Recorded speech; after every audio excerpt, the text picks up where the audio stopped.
هذا ما تتضح ملامحه في مشروع الرمسة لتعليم اللهجة الإماراتية الذي تحول بفضل الإصرار والعزيمة إلى واقع فعلي تجسد في صورة معهد تعليمي يستقبل الأجانب والعرب الإماراتيين الشغوفين بهذه اللهجة المميزة التي تحمل في جنباتها عبق التراث وعبق الأصالة. طبعا مشروع الرمسة لتعليم اللهجة الإماراتية هو مشروع نود أن نتحدث عنه. معنا صاحبة المشروع المدير العام لمعهد الرمسة حنان الفردان، ومعنا أيضا مدير المعهد عبد الله الكعبي. صباح الخير لكم. صباح النور والسرور. طبعا دائما نقول ليديز فيرست، نبدأ بالبنات ونبدأ بالإناث، ونتكلم حنان عن هذا المشروع بدايته وناخذ فكرة عنه. المشروع عبارة عن مركز لتعليم اللهجة الإماراتية للأجانب. تقريبا نحن بدينا هالمشروع كفكرة من 3 سنوات، بحثنا وسوينا عنها الريسيرش ماركت، والحين الحمد لله نحن في مرحلة تأسيسية، وأسسنا المعهد لتعليم اللهجة الإماراتية المتداولة للأجانب. وفي رحلتنا كذلك اكتشفنا أن في فئة من الإماراتيين ما يعرفون اللهجة الإماراتية للأسف، وبالتالي الرمسة هو عبارة عن مصدر إضافي آخر لتعليمهم اللهجة الإماراتية. نعم، اللهجة الإماراتية طبعا نحن في اختلاف اللهجة بسيط يعني بين منطقة وأخرى. نجدكم تعتمدون اللهجة الإماراتية البيضة الدارجة اللي هي الأكثر استخداما، مش اللهجة الإماراتية نقول خلينا نقول الأصيلة هي الأصيلة، واللي هي طبعا كلنا أكيد نتقن التحدث بها، لكن نحن عشان نحن في مجتمع متنوع وفي كل الثقافات، فأنتم تعتمدون اللهجة أي لهجة تحديدا؟ اللهجة البيضاء، اللهجة المتداولة، لأن هدفنا نحن مش هدف لغوي بحت، نحن هدفنا التواصل. جميل. نبغى نعلمهم لغة الحوار أو لغة التواصل مع المجتمع الإماراتي. هناك رغبة كبيرة خصوصا من الأجانب أن يبغون يتعلمون يبغون يفهمون نحن شو نقول في العمل أو في الدراسة أو في حياتنا الاجتماعية، فهم حابين يتعلمون اللهجة اللي نحن نتكلم فيها، اللهجة البسيطة. فحتى يعني ما نبغى نعلمهم لهجة إماراتية لأن أو نحصرهم فقط إن يتكلمون مع الإماراتيين، نفتح المجال حتى يتكلمون مع العرب الآخرين، يعني مثلا حتى يتكلمون مع شخص من مصر أو من سوريا أو من لبنان يقدر يتواصل معاهم بهذه اللهجة كذلك. نعم. عبد الله الكعبي، كلمنا أيضا عن هذه التجربة، وجودك أيضا في المعهد. طبعا نحن بداية نشكر استضافتكم يعني وتحت الفرصة لنا. طبعا المشروع مشروع جدا كبير طموح جدا. الفكرة بدأت يعني من يوم بدأوا بعض الأجانب يسألون أنتم كيف نقدر نتواصل معكم، كيف نقدر يعني ندخل عالمكم، لأن نحن عايشين يعني عندكم وبينكم بس نبغى نستكشف بعض الأشياء. فسبحان الله بدأت من هنا الانطلاقة. وعلى طاري اللهجة البيضاء، طبعا احنا جلسنا جلسات يعني مع مجموعة كبيرة من مختلف إمارات الدولة يعني كفريق عمل، لسبب أساس نوصل حق هاي المرحلة. ليش؟ لأن وايد اختلافات وحتى نحن من بيننا نختلف، فعشان كذا يعني جلسنا جلسات طويلة يمكن حتى مدة سنة تقريبا كاملة. مدة سنة عشان يعني نطلع حق بالمصطلحات اللي تفيد الأجنبي وفي نفس الوقت ما تعقد، يعني مثلا كلمة بغبش الصبح ولا مثلا يعني بعض المصطلحات اللي هو ما يحتاجها. صحيح. فأساس نسهل عليه الموضوع يعني في النهاية عشان تكون اللهجة بسيطة وسهلة، وهي أساسا سهلة ومحبوبة. وإذا تلاحظون الأجانب بالفعل يعني في تعاملنا معاهم دائما يقولون نحن نبغى نتعلم اللهجة الإماراتية، وأنتم وفرتوا هذا الشيء من خلال معهد الرمسة. طبعا نقول لهم شو يعني الرمسة؟ الرمسة اللي هي الكلام باللهجة الإماراتية، وهي الكلمة فقط موجودة في اللهجة الإماراتية، فبالتالي تميزنا يمكن حتى عن بقية الدول الخليج أو الدول العربية بهذه الكلمة، فهي كأنها سبوكن إماراتي. ففي الأجانب حابين يتعلمون بشكل كبير، يعني هم حتى يمكن سبب الأساسي اللي فتحنا شجعونا نفتح المعهد، لأنهم يعني مثلا يلحقون شو يطلب بالورقة والقلم ويسألون هالكلمة شو معناها أو هالكلمة شو معناها. فالرغبة منهم بشكل كبير، حتى أقول ما شاء الله اهتمام الأجانب باللغة العربية أكثر من اهتمامنا نحن العرب باللغة العربية. نعم. من يقف خلف هذه الدورات التدريبية؟ من يقدمها اللي طالبين الدورة؟ نحن حابين أن معهد الرمسة يكون فيه مدرسين من دولة الإمارات، الطاقم كله يكون إماراتي 100%. وعادة لأن هدفنا مو بس نفس ما قلت لغوي، هدفنا تواصل. فنحن ندرس حتى يوم نحن الإماراتيين ندرس اللهجة الإماراتية، نكتشف أنه في كثير من الأجانب عندهم بعض الأسئلة يعني يبون يوجهونها للإماراتيين بس مو بعارفين كيف. فأسئلة بسيطة أو يمكن عمرنا ما فكرنا فيها، مثلا يسألوننا حنان شو تريقين الصبح؟ أقول لهم بعد شوي تريق. يقول شو تاكلين كرواسون أو تاكلين الأكلات الإماراتية مثلا بلاليض وهالأشياء. فهم حابين حتى يعرفون التفاصيل، حنان ساعة كم تتغدون؟ ساعة كم تتعشون؟ شو تسوون يوم الجمعة، شو تتكلمون، شو مواضيعكم، كيف أعراسكم، فيبون يعرفون جانب ثقافي يعني حتى مع اللهجة الإماراتية. جميل. إذا أنتم أيضا تطلعونهم على العادات والتقاليد وعلى كيفية قضاء الوقت ونمط حياتنا وأسلوب عيشنا نقدر نقول. نتكلم عبد الله، نسألك يعني بالنسبة للأجانب، نحن لاحظنا هذا الجزء، يعني نقدر نعتبر المعهد بالفعل بمثابة وسيلة للتواصل الحضاري مع الآخرين. هل تجد مثلا جنسيات لنقل أجنبية تجد صعوبة أكبر في تعلم اللهجة المحلية؟ طبعا تفرق من جنسية لجنسية، لكن بشكل عام أي واحد يجي وحاب أنه يتعلم اللهجة بغض النظر عن أصله سبحان الله يتعلمها بشكل سريع.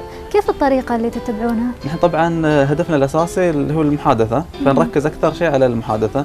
منهج بنيناه بحيث أن يعني الشخص أو الطالب مجرد أنه يستلم المنهج يقدر يعرف المعنى الكلمة وكيف طريقة نطقها، وطبعا بوجود المدرسين معاهم يساعدونهم، يعني خاصة لأن بعض الحروف حتى لو ركبناها بالإنجليزي، نحن عملنا اللهجة اللي سميناها أو كوسيلة مساعدة سميناها العربيزي، اللي هي الحروف بالإنجليزي، بس النطق بلهجتنا يجد بعض الصعوبات أيضا، لكن بوجود المدرس معه يعني يتعاون معه بحيث أنه يغطي للجانب. نعم. مدة هذه الدورات؟ تقريبا 20 ساعة أو على حسب يعني احنا عندنا في المعهد 9 مراحل أو 9 مستويات، المستوى تقريبا 20 ساعة. حنان، كيف تشوفين إقبال خلينا نقول من الجنسين الذكور والإناث؟ من هو أكثر إقبالا على هذه الدورات؟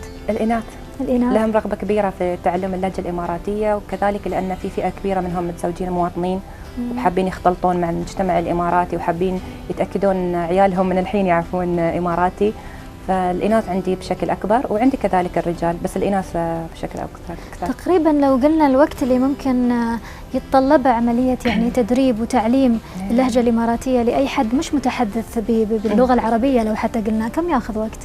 تقريبا ياخذون فترة طويلة، لأن للأسف يعني اللغة الإنجليزية هي السائدة في الإمارات وخصوصا في دبي، فإذا ما تعلم اللهجة الإماراتية في الحصة الدراسية ما يقدر يطلع برا ويتكلم مع أي حد. فبالتالي يعني عندنا الحين المعهد الرمسة وخلال فقط في الصف يتعلم اللهجة الإماراتية، فياخذ فترة شوية طويلة أكثر من بقية اللغات، ولأن أصلا تدريس اللهجة الإماراتية أو اللهجات بشكل عام مو بشيء دارج، فبالتالي ما في حتى مصادر تعليمية، حتى يقولون احنا بنشوف قنوات بنشوف مسلسلات، بس ليش ما عندكم ترجمة نفس القنوات الإنجليزية؟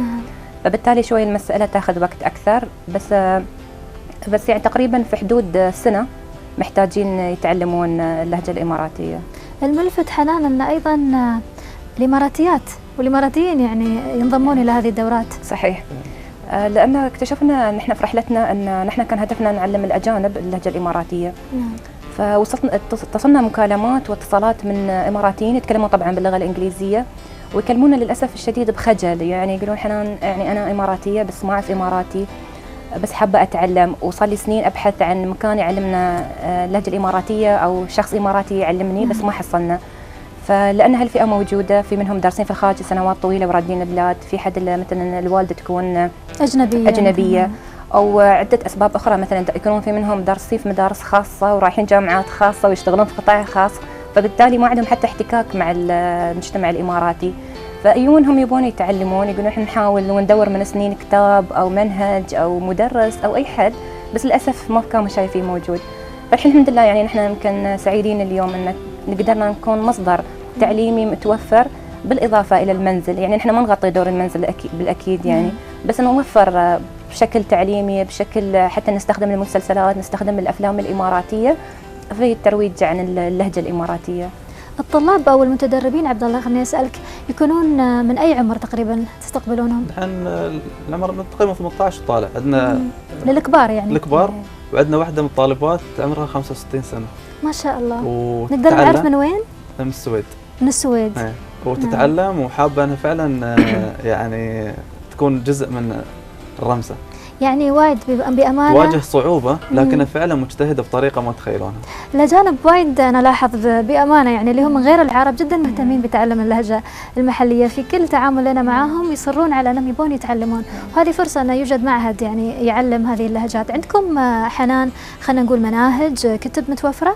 عندنا مناهج تعليمية، حاولنا نكون مبتكرين ومبدعين قدر الإمكان، فتواصلنا مع المنتجين الأفلام والمسلسلات الإماراتية مثلا عندنا مسلسل رسومه حمدون، تواصلنا مع الاخ عبد الله الشرهان وقلنا له ان في عندنا طلاب حابين يتعلمون، فالحمد لله يعني حصلنا تعاون كبير من هالجهات، وعطونا نصوص الافلام فتكون باللهجه الاماراتيه ومترجمه باللغه الانجليزيه، فالطالب مو فقط يسمع اللهجه، يسمع ويقدر حتى يقراها وحتى يقدر يشوف المعنى مترجم على طول.